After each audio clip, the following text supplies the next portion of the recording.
SKUK.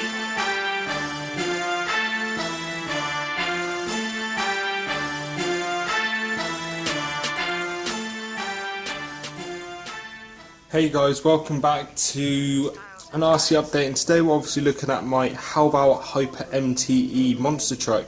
Now, last week you saw me unbox this thing, which was the electric roller of this truck, and I've since completed it and I have ran it as well, as you can see from the body shell. As I said, I unboxed it a week ago, so it's a week old. It's had about 10 packs through it, and yeah, this is my kind of first impressions and give an opportunity for you guys to see what's underneath. So the body shell I'm going to start with is a pretty good body shell, but it has just this battered.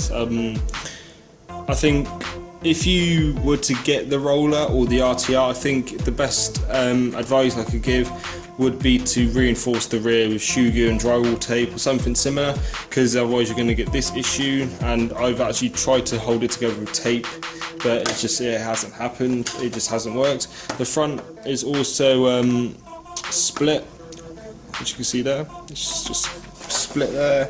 There's excessive wear on the top, but if I wasn't in such a rush, I don't think it'd be this bad. These two plastic struts give a lot of rigidity to this body. Like the rear cab bit really does support it, and it's just a shame I wasn't really patient, because I didn't really give the paint enough time to kind of harden and set, which is why there's quite a lot of wear. But it is a good body shell, but I am going to be changing it out for a new one. Now onto the truck radio gear I'm using the Spectrum DX4C, excellent transmitter, absolutely love it, loads of programmability with it, more than enough to tune this thing out with steering and throttle and stuff like that. So that's the transmitter I'm using. The motor and ESC, I've got my trusty Hobbywing Quicrun 150 amp ESC, wired to take two batteries, so 4S, 6S via 3S's or 2S's. The motor I'm using, the Leopard Hobby 2000 kV 4074. Obviously I can put a longer can in here.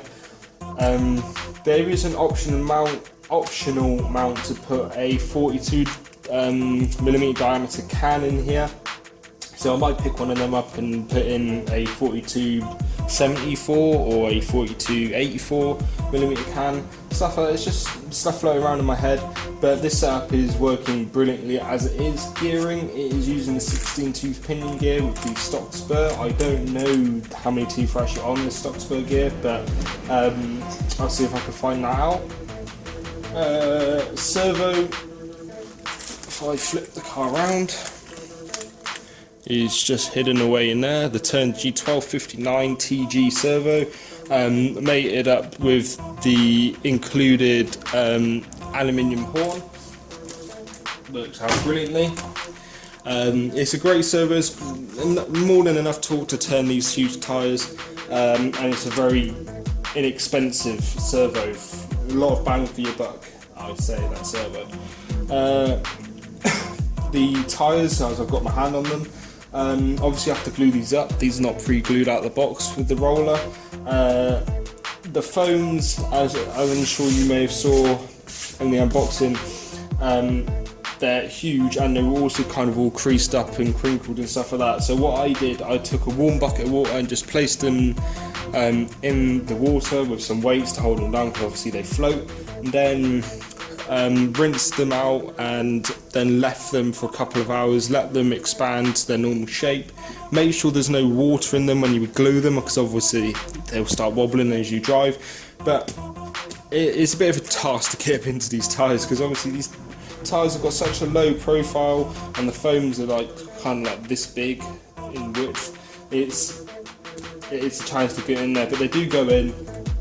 I'm not the best tyre gluer in the world, so there's like tyre glue running about everywhere, but they're on, they're in, I'm happy. The wheel nuts and stuff, the wheel nuts are these updated wheel nuts with the serrated face and the secure lock screws. Now, although these are serrated with screw lock screws, does not mean they won't fall off, as mine did. This rear one here is, I'm pretty sure you can kind of see there's no lock screw there, whereas this one does have a lock screw, and that's because this wheel just flew off with the screw and the wheel nut. Managed to find the wheel nut but not the screw. So what I recommend to do is tighten this down as hard as you can, thread lock the threads, and then also thread lock the screw that caps it all. Leave that to set. You should be good to go, but still check when you're midway through your run, just to double check they're not loosening.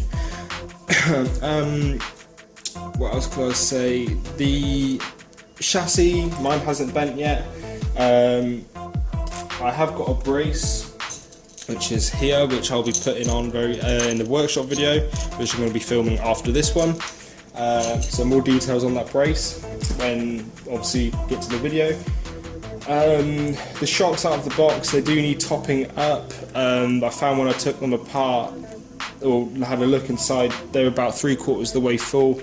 So I just topped them off with 25 weight shock oil. I will do a complete rebuild of the shocks because obviously it's got a mixture of oils in there at the moment, because I just wanted to use the truck. My impatience, but they're working alright for now, but they do need a rebuild because I think this front shock is leaking and also this rear shock is leaking. So I have to double check all the seals and stuff like that. The diffs, they're like completely open. Like there's just, I don't know if there is actually oil in there or just grease. I'm hoping it's oil just because it's easier to clean when you get around to working on the disc, which I will do very soon. What else can I say? Out of the box, the alignment of the truck does need working. Like my wheels are all over the place. One was like leaning this way, the other was leaning inwards. The toe and the camber is just all a mess. You have to work on that because I found when you drive along the roads, the car crabs to one side. It's not the steering trim, it's just crabbing. Just because of how the alignment is, so you need to work on that. And once you've got that dialed, also check your steering links and stuff like that, because I found my truck would steer more to the right than it did to the left. So again, your alignments need working. But apart from there's quite a few negatives here, but once you've got it completely dialed in with the chassis brace and the alignments and the shocks and the diffs and stuff like that, it becomes, I think, one of the best monster trucks out there. I mean, I have driven a Savage Flux HP, an E-Revo. I've driven all those types of things. I think in comparison, this is probably most similar to the Savage, I'd say, just in how it drives. The E-Revo, more of a truggy, that's more comparable to your MT4s and your Creightons. This, I think, is more comparable to your Savages and even maybe your Rivals, just because of how the weight is distributed. I mean, apart from the looks aside, where the batteries are in this thing compared to the Savage, they're on the side, like the Savage. The way the chassis is and stuff like that, it's all very similar, it's all very Savage.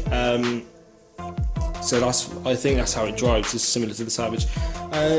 Although this thing is all Metal Gears throughout, it's not actually that loud. It's a pretty, not quiet, but it's not as loud as some of the other RCs I have. So the gearing and stuff like that, it's perfectly fine. I have had the lights on the front bumper fall out a few times when I've let like 9-year-olds drive it into logs. They've just fallen out, but super glue them back in, they don't really come out again.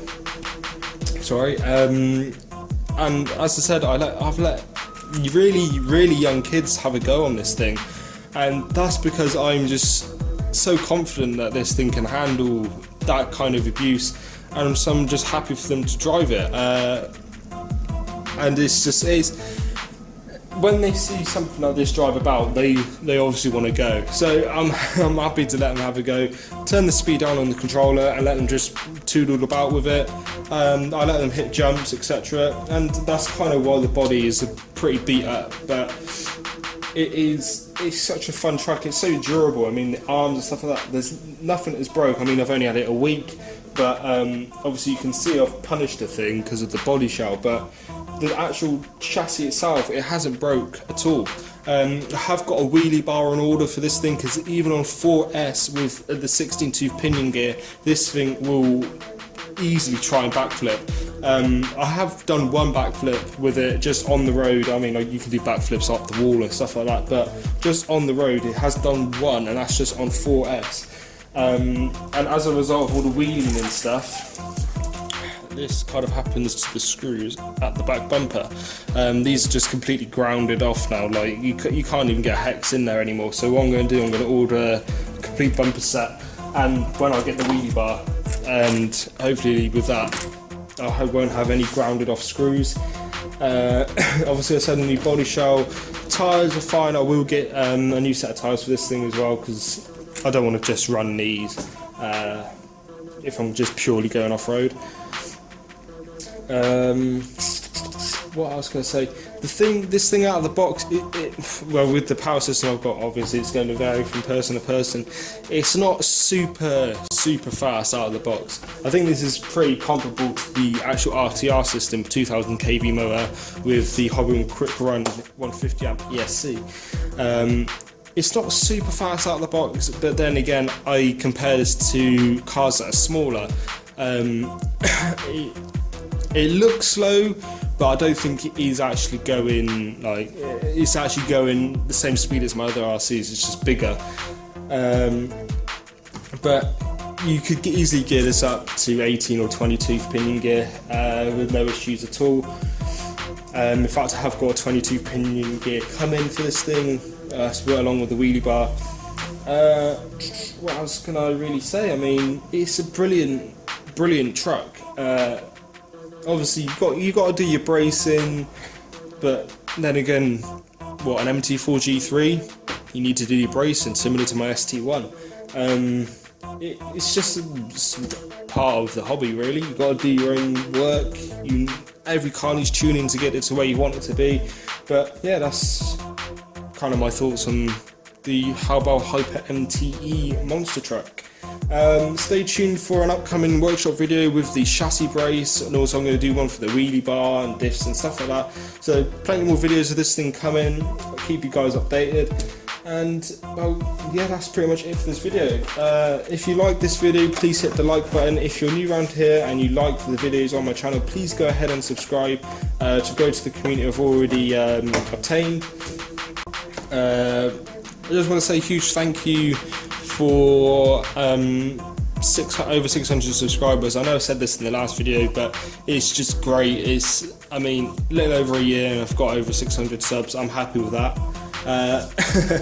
But yeah, that's pretty much it. If you want more RC from me, go ahead and follow me on my Instagram page. Details will be in the outro. And yeah, that's pretty much it, guys. So that's it for this video. I hope you all enjoyed. And I hope to see you all in the next video.